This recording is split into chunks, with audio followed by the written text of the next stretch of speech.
Going to hear a conversation between Don and a rental agent. He hopes that his apartment problems can be solved. First, you have some time to look at questions 1 to 6.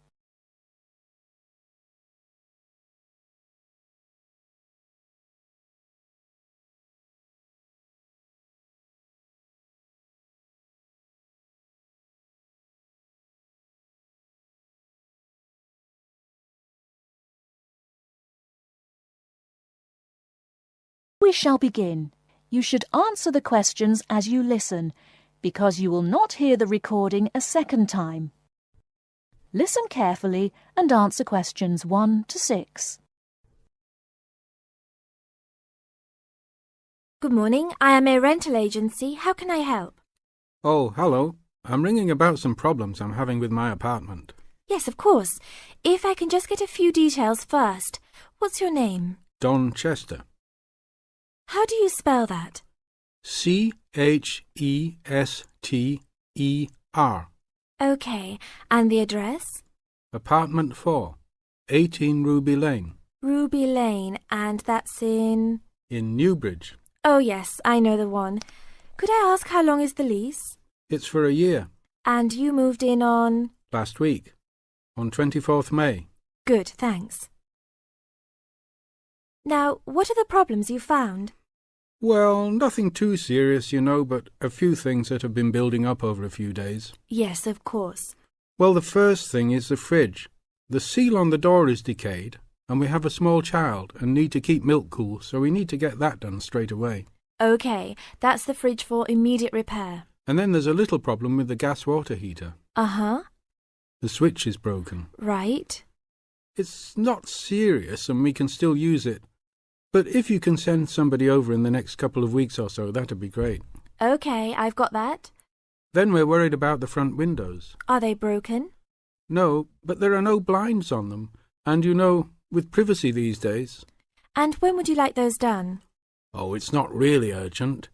But there are only thin curtains on the windows, and people are walking past. Yes, we'll have those done for you by next week, don't worry.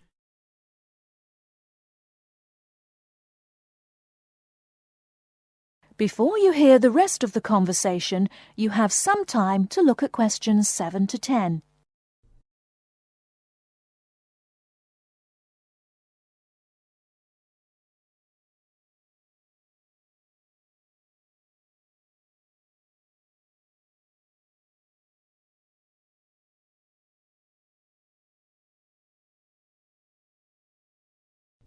Now listen and answer questions 7 to 10. There are only thin curtains on the windows, and people are walking past. Yes, we'll have those done for you by next week, don't worry. And then there's the front door lock.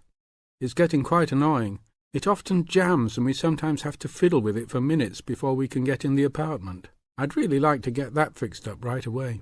That's no problem. And then the last thing is the shower curtain. It's torn. Oh, right. We can get a new one and have it to you in the next week, if that's all right with you. Yes, that's okay. Anything else? No, that's all. Okay, fine. What we'll do now is get someone over to you this afternoon if you're home. Well, I'll be out for a short while. Okay. Tell us your preferred times. Well, the best time is about 2 o'clock. I'd have to check that with him. And if he can't get there then, what would be your second preference? Oh, any time up to 6 p.m. would be fine. Okay, I've got that. Great. Thanks very much. That's fine. Thank you for calling. Goodbye. Goodbye. That is the end of part 1. You now have half a minute to check your answers.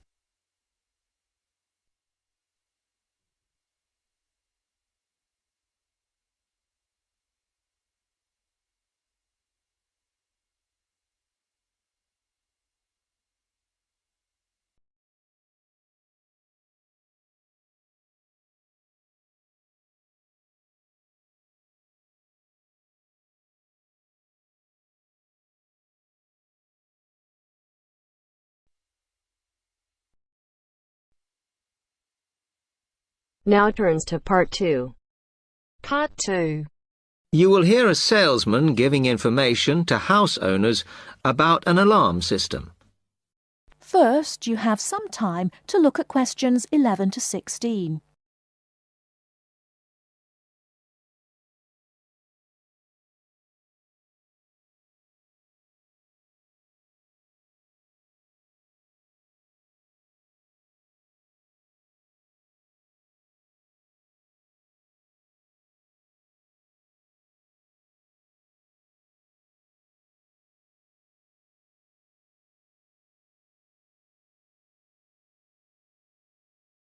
Now, listen carefully and answer questions 11 to 16.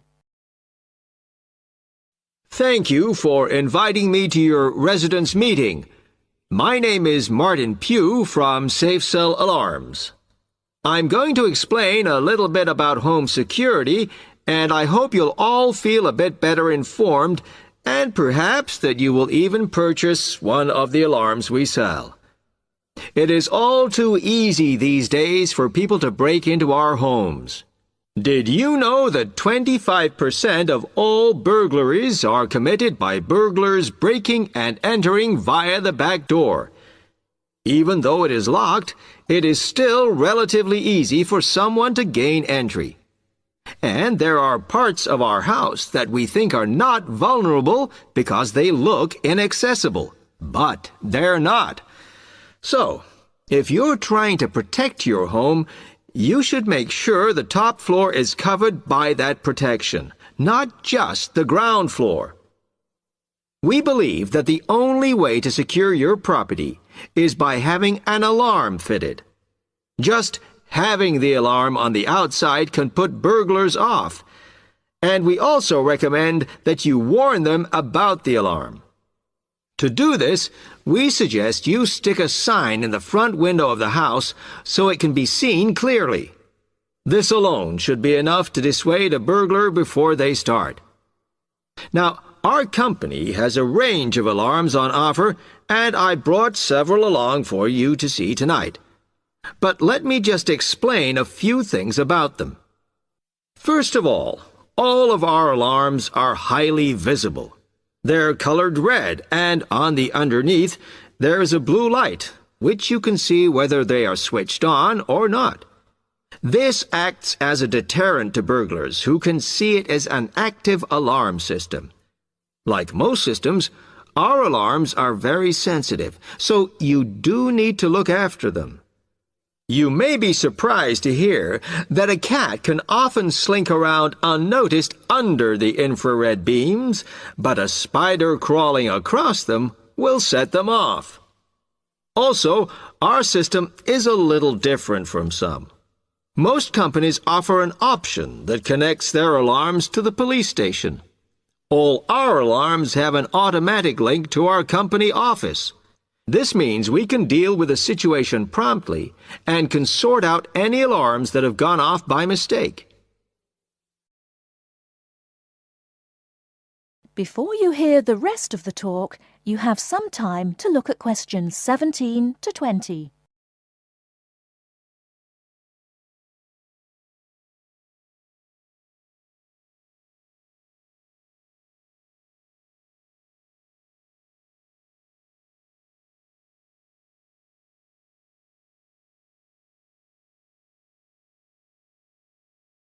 Now listen and answer questions 17 to 20.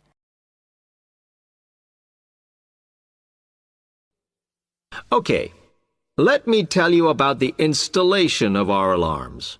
Later on, I'll show you some house plans and diagrams of how the alarms operate, but you don't have to worry about them being intrusive, as we normally put them in hallways rather than individual rooms.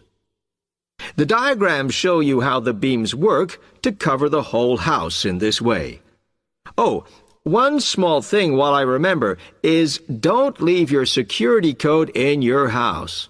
A lot of people keep it in the kitchen or their study, but we suggest you leave it with a neighbor so that if there is a break-in, the burglars can switch the system off. Now, regarding the practical aspects of installation, I know that many of you are out all day, and I'm afraid we don't install the alarms at weekends. But we do offer a service where we can fit the alarm system in the evenings for you. But we do charge a little bit extra for that. Finally, we do offer a range of systems, so I suggest you look at the leaflets on our prices. And please don't be put off from investing in a more sophisticated system to protect your home, as we do allow you to set up a monthly payment if it's too much in one go. Okay, now if you'd like to come forward.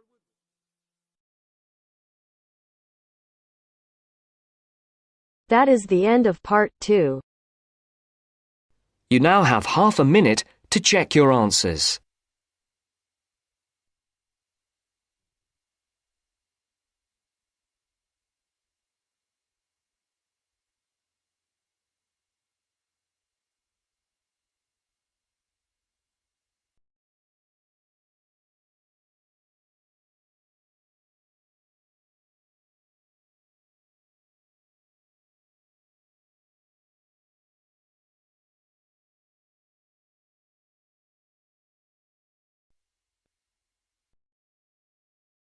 Now turns to part 3.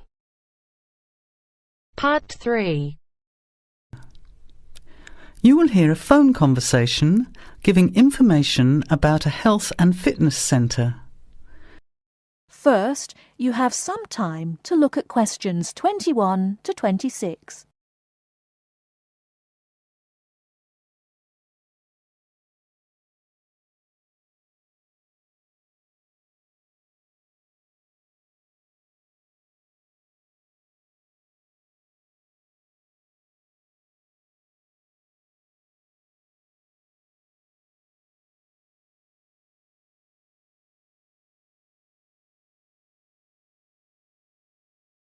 Now listen carefully and answer questions 21 to 26.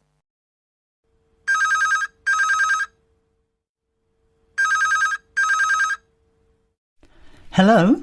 Hello, is that Miss Heidi Jones? Yes? Good morning, Miss Jones. I'd like to take a few minutes of your time to tell you about the Seven Oaks Health and Fitness Centre, which is in your suburb. Would that be convenient? Okay. Well, the centre's not far from you. It's on the corner of Marion Street and Giles Street and has a large car park. It's open every day of the week, opening on weekdays at 6 a.m. and at 9 a.m. at the weekend. It closes at 9:30 p.m. Monday to Friday and on Saturday at 4 p.m. and Sunday at 2 p.m. We also have childcare Monday to Saturday from 9 in the morning until midday for a small extra charge, so you can leave your children in safe hands while you attend one of our classes, or perhaps have a swim, or if you just want to relax in the spa and sauna or steam room. Talking of classes, we have a very wide range which are designed to suit all different levels of fitness and individual needs. I mentioned the pool just now. Well, in addition to swimming laps or just relaxing, we also offer aqua aerobic classes, which are 45-minute classes that use the therapeutic effects of water. This provides a very safe and effective exercise and is suitable for all fitness levels, as well as being a lot of fun. Many people who haven't been exercising for a while start in the aqua classes, as do people who need to take care after hospital surgery, for example. These classes are very popular and are scheduled every weekday, Monday to Friday, and on Saturday afternoon and Sunday morning. Another very popular activity in the pool area is learning to swim, and these swimming classes are held at 4 p.m. every weekday and in the mornings at the weekend. By the way, they're open to both adults and children of any age.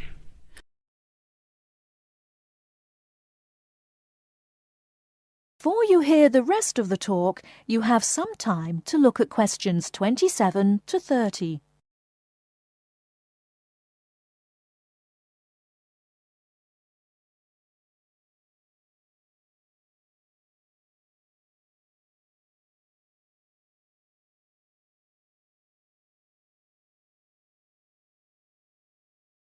Now listen and answer questions 27 to 30. Now, it would take too much of your time to tell you in detail about all our programs, as we have a very wide range of activities at different times. However, I'll just outline some of them. Our super circuit classes are extremely popular, and you get a good aerobic workout while toning your muscles. They're easy to learn, as you combine using hydraulic equipment with exercises guaranteed to give you a good cardio workout. The teachers are very good and there's a fun atmosphere. And the classes are very effective in assisting weight loss, relieving stress, lowering blood pressure and generally increasing fitness. Oh, and I haven't mentioned our range of aerobic and step classes of different types which suit all levels. Our specially designed aerobics room holds over 55 people, and our highly qualified and trained staff can advise you as to which class might suit you. We are inviting you to a free 1-week trial period when you can come and try any of the classes or activities before you make the decision to join. By the way, there is also a large and very well-equipped gym, where we offer free fitness assessments, and you can have an individual program designed just for you. Also, the cardiovascular room has the latest range of machines which help you burn fat, increase your fitness, or just warm up. They're very popular, as you can forget all about the calorie burning by watching your favourite music videos on TV while you exercise. Right now, we have a very special new member joining fee offer, which allows 2 memberships for the price of 1, a real bargain. So if you can, bring along a friend who'd like to get fit as well in time for summer. Come along and try us out. You can meet the staff. Try out some of the classes for a week, absolutely free. And then, if you like us, sign up for only $110 each for 6 months. Thanks for taking the time to learn about the centre, and I hope we'll see you there soon, Heidi. I'll put one of our brochures in the mail for you right now. Bye for now.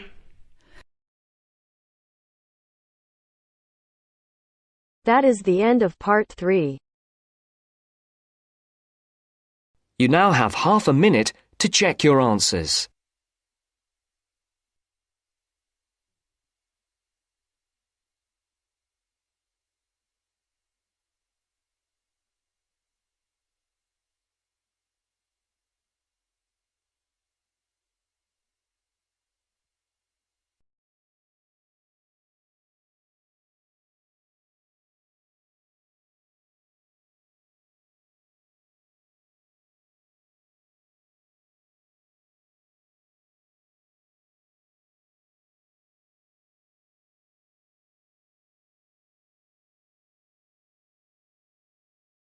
Now turns to part 4.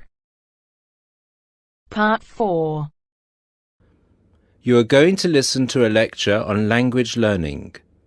First, you have some time to look at questions 31 to 40.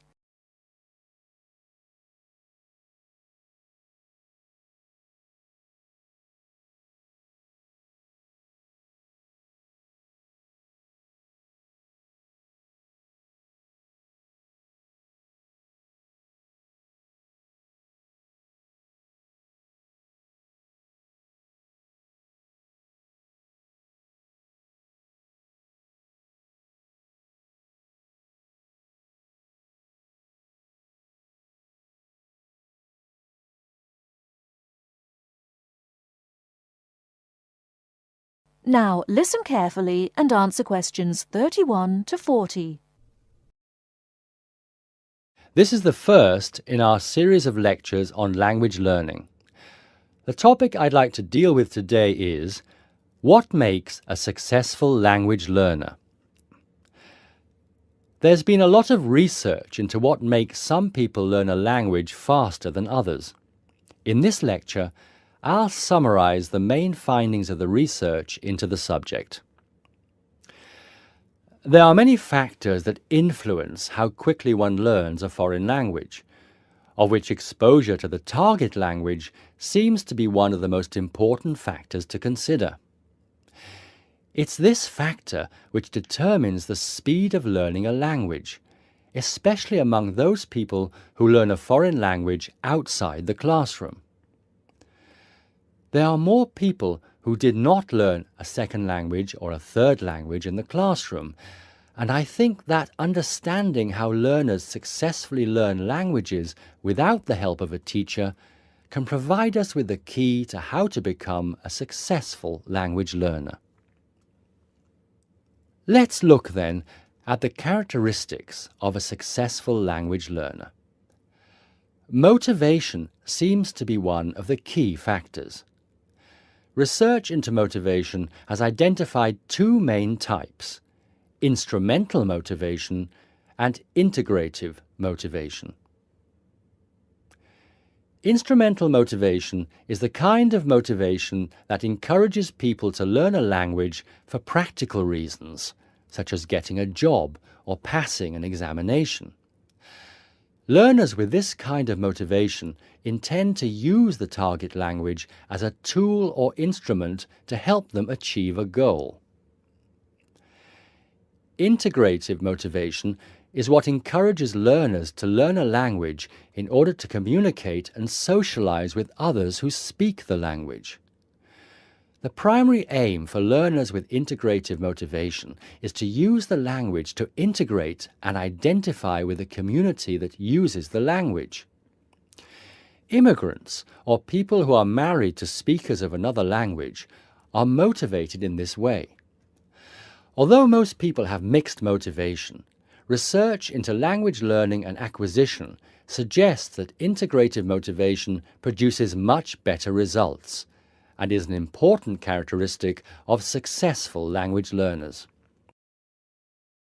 Personality is another important factor in language learning. One does not need to be an extrovert to learn a foreign language, but willingness to experiment and take risks is essential. Introverted or anxious learners who are afraid of making mistakes find it harder to learn a language.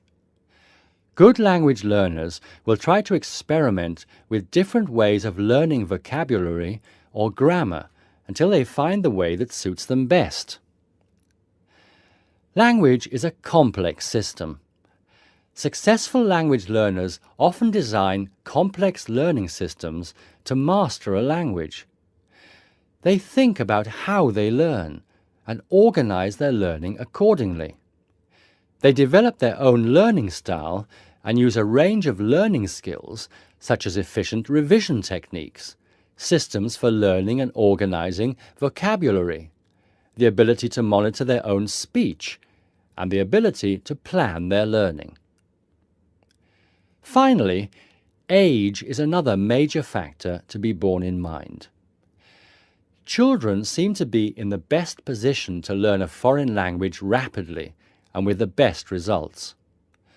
Older learners can also be very successful and become proficient at using a language. Adult learners who make decisions about their learning and are independent of the teacher, who are analytical and aware of how they learn, and who take responsibility for their learning, stand a very good chance of learning a foreign language successfully. That is the end of part 4. You now have half a minute to check your answers.